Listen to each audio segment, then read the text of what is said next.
I was talking about. You and I are former athletes. We were former athletes that were high-level athletes, and these things happened, and we were able to pass that along to our kids. And I think we have too many, and I don't want to say anything about parents that don't play sports because that would be wrong, but we're allowing people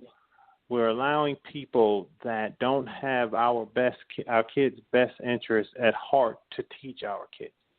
When we need people with their best interests at heart. We need Bob Hambricks. We need TJ Mylans. We need coaches and people like that to really be able to, and again, not be belittling kids, but also to put that pressure on them and to push them so they'll get better, because that's the only way we're going to be better as a whole. Yeah. Preach. Please preach. Because I'm sick of the skating, man. I mean, sometimes it has to be tough. Boy, you again, I'm using that scab thing over and over again, man. That was a gem. Oh, but be my guest. We need that scab, man. We need that scab. Without it, it won't help you. Now, as we'll continue with your story, now you have the motivation, and you're matriculating through the Simeon culture.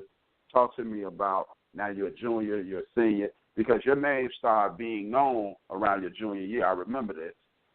And right. Because your cousin Anthony is a close friend of mine. He's like everybody in that neighborhood's big brother. He used to make me cry. And if he's listening, I haven't forgot that. So, but anyway. Well, that he did. Yeah, you ain't kidding. He made everybody cry. Yeah. He probably around cry now.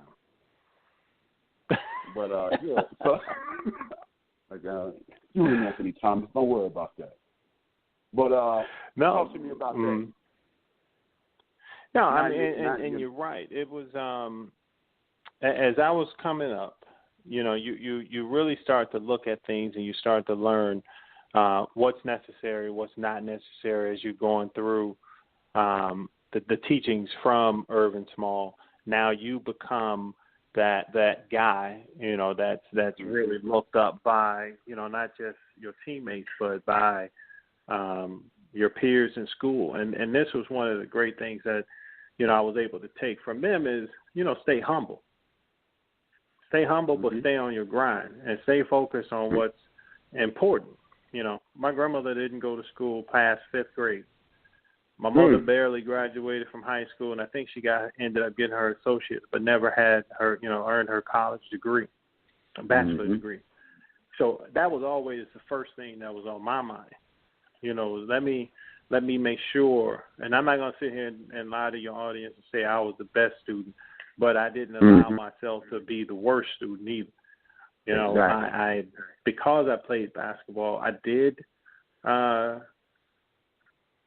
not study to my full potential, but I was on the honor roll multiple times during my time at Simeon, and that was because I knew I had to. When I had to do it, I did it.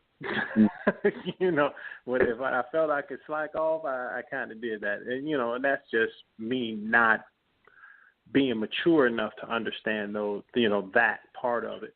But going into my junior, exactly.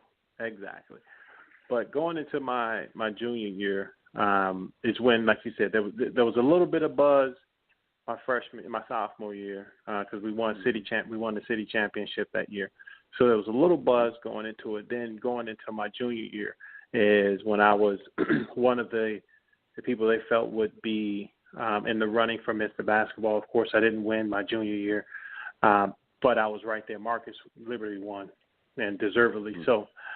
But we ended up playing them and winning the city championship my junior year, going downstate where we lost to Eric Anderson and St. Francis de Sales in overtime. But that's when you really start to realize and see the things that have been passed on to you by those before you and by Coach Hambrick. The work ethic, learning how to really leave it out there on the court when it's necessary.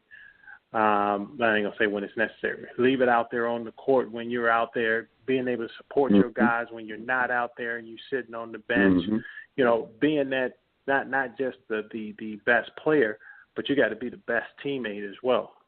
And that was one of the things that I tried to do, to always make sure I was positive with my guys as they were with me. And I think that was one of the things that made, Simeon as productive as it was, is because we were that close. Because, again, and I think that comes from you as a senior having to take a freshman and bring him through the senior, or being an upperclassman, I shouldn't say senior, being an upperclassman and having to take one of the young players and bring them along as you were brought along. And, it was just a great time for me. I mean, I loved that time. I loved being able to do those things and pass them on to, Ben Coupe was my freshman, and Ben went on and had a heck of a career. Simeon had a heck of a career. Bradley, and his son is now down at UNLV. So, I guess things are going the right way. Yeah, man. Hey, that's that Simeon pride. That's that Chicago pride. Yes, sir. Okay, now, you at Simeon, man, you guys are a premier program in the city. It's you and King at the time. Who were the guys who, when you looked across the court, it was like, I got it. I'm ready. I need. This is the guy who makes Deon the best Deon. I love that. That's a great question.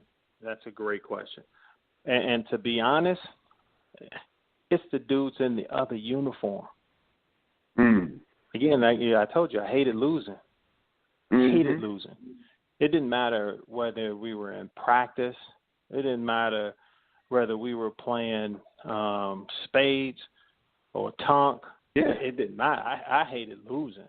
Now, of course, you got your rivals, and King was that rival because they always gave us the stiffest competition. But I wanted to go out, and I don't. Again, I hope the listeners don't take this wrong, because I'm using this word just to express how much I wanted it, but I didn't actually want to do this. I wanted to kill the person on the other team. I wanted to kill the other team. That's why I say you were my friend before the game. You're my friend after the game. You're not my friend during the game, because I'm out here to destroy you. I mean, when I was coaching, I would always tell my players, I was like, you guys got to understand, this is war. And they were like, they look at me like, what, coach? I'm like, this is war. I was like, that person on the other team wants to take something from you. In high school, of course, it's the scholarship. It's the opportunity to be able to go on to college and play at the next level. That's what those guys are trying to take from me. And I told you, man, I got tired of having to go and steal hot dogs from the corner store. Yeah. I got tired of having that government cheese box come to your house with the powdered milk and the even though that cheese was real good, but with that cheese in that box. I was tired of that. Yeah, hey, man. And them Miss Meal cramps are no fun. And see, that's something else kids miss. Due to our nominal success, we've almost cheated our kids out of the struggle. Yeah. I think academic competition and athletic competition is where we can reinstitute that and make sure they get that. But please continue. No, I agree with you 100%, and I love that. And that's my daughter makes fun of me sometimes because I was sitting in it. Well, it's not sometimes. We were having this discussion, and I'm telling her, I was like, you kids nowadays. She says, you need to stop saying that, Dad. I say, why? She was like, because y'all raised us. I say, well, you know what, baby, you got a point. Touché. Yeah, touché. You got a point. I can't argue with that. But like you said, we cheated them out of the struggle, because I think the struggle is what makes you who you are. And again, it's that scab. It's you falling down. It's you having to get up. It's you, me when I would get on the bus to go to school, I'd bump my head on the door almost every day. And what did I start doing? I started ducking. I didn't bump my head too often. I learned. And that's what those things do, and we've kind of taken those away from our kids. One, because we wanted some relative success so our kids didn't have to struggle the way we did. But in taking away that struggle, we've also created this bubble that they live in, which isn't good either. Exactly. Now, you were senior. You missed the basketball. You've gone to the McDonald's All-American game playing against guys like Shaq. Talk to me about, okay, you 6'9", 6'10". This dude is ungodly big. Talk to me about playing against guys like Shaq and those other guys that came in that class. And I'll tell you, I'll give you a little story. And this was before our first practice. So I'm from Chicago, bro. I'm from the CPS. So we done played against dudes day in and day out. So we're at the McDonald's All-American game, which was in Kansas City that year, and they're doing the interviews and they're talking to them. Well, yeah, we know you from the CPS and this, what do you think about the assortment of talent that's here? I say, well, like you just said, from the city, I'm from the CPS. Like, I play against guys like this on the daily. This is what I go up against every day. I was like, so this isn't a big shock to me. The next day, we're in practice, and Shaquille O'Neal is on my team. And, big joker, big guy, have fun. And you're right, huge. And we'll talk a little bit. You asked another question about how I play against guys like that. But, the big fella is like, big bro. I'm like, he calling me big bro as big as he is. And I was 6'9", 175 pounds. Big bro. Wow. Exactly. So he says, he said, I'm going to tell you what I'm going to do. And I don't know if you remember the cat, Matt Winstrom was his name. Matt was the number one player in Texas. Shaquille O'Neal was number 2, if you could believe that. Right. Exactly. So he says, I'm going to tell you what I'm going to do. We were running this drill, full-court drill. You would throw the ball up off the glass, get your own rebound, kick it out. You would finish at the other end and then come back and play 2-on-2. So he was like, I'm going to throw the ball off the glass. I'm going to get it. I'm going to kick it out. I'm going to catch an alley-oop on the other end. Then I'm going to come back down here. I'm going to get the ball in the post. I'm going to elbow Matt. I'm going to knock him to the floor, and I'm going to dunk the ball and make it hit him in the face. I said, yeah, all right, dude. Throws the ball off the glass, kicks it out, goes down, dunks it, comes back, posts up hard, elbows Matt. He falls to the floor. He dunks the ball. It hits him in the face. Busts Matt. Now, he didn't say this part, but it busts Matt's nose, and Matt had to leave practice. I got back to the hotel that night. I called my brother. I say, bro, so you remember the name Shaquille O'Neal? I said, because that dude's going to be one of the best ever. I like to say I am clairvoyant. I can see the future. Hey. When Cat's telling you that kind of stuff, you are looking like, what's going on with that? That's amazing. And that's not even big, giant Shaq. That's just big, heavy Shaq because he got bigger, stronger, and faster after that. It sure did. That was Baby Shaq. Right. Is what that was. That was Baby Shaq. Okay, so you asked a question about playing against guys that size. And that's one of the great things about playing at Simeon. That's one of the great things I have to say about not having played basketball before, because I learned footwork.